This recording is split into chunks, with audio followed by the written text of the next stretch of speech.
Salam Indonesia. Anda menyaksikan berita terkini bersama saya Pradana Adiputra. Kebakaran besar meluluh lantakan kamp pengungsi Rohingya di Bangladesh Selatan. Kobaran api menghancurkan tempat-tempat penampungan dan pusat-pusat kesehatan. Menurut keterangan dari pejabat dan saksi mata, api berkobar melalui kamp pengungsi Rohingya yang luas di Bangladesh Selatan. Kebakaran menghancurkan ratusan tempat penampungan dan menyebabkan ribuan orang kehilangan tempat tinggal. Muhammad Samsudosa, komisaris tambahan dari Komisi Pengungsi, Bantuan dan Pemulangan Pemerintah mengatakan, kebakaran di kamp Balukhali di distrik Cox's Bazar terjadi pada sore hari dan merembet dengan cepat melalui setidaknya 4 blok. Ditambahkannya setidaknya 4 unit petugas pemadam kebakaran berjuang untuk mengendalikan kobaran api yang menyebar dengan cepat.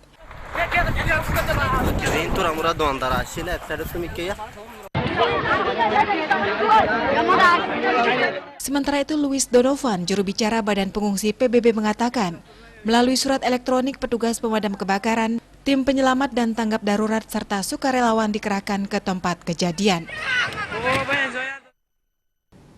Untuk mencegah penyebaran COVID-19, ingat pesan ibu, selalu terapkan 3M, wajib memakai masker, wajib mencuci tangan, dan wajib menjaga jarak, serta wajib menghindari kerumunan. Dengan penerapan perilaku 3M, Indonesia segera terbebas virus corona menuju Indonesia maju. Tetaplah bersama Bali TV. Salam Indonesia.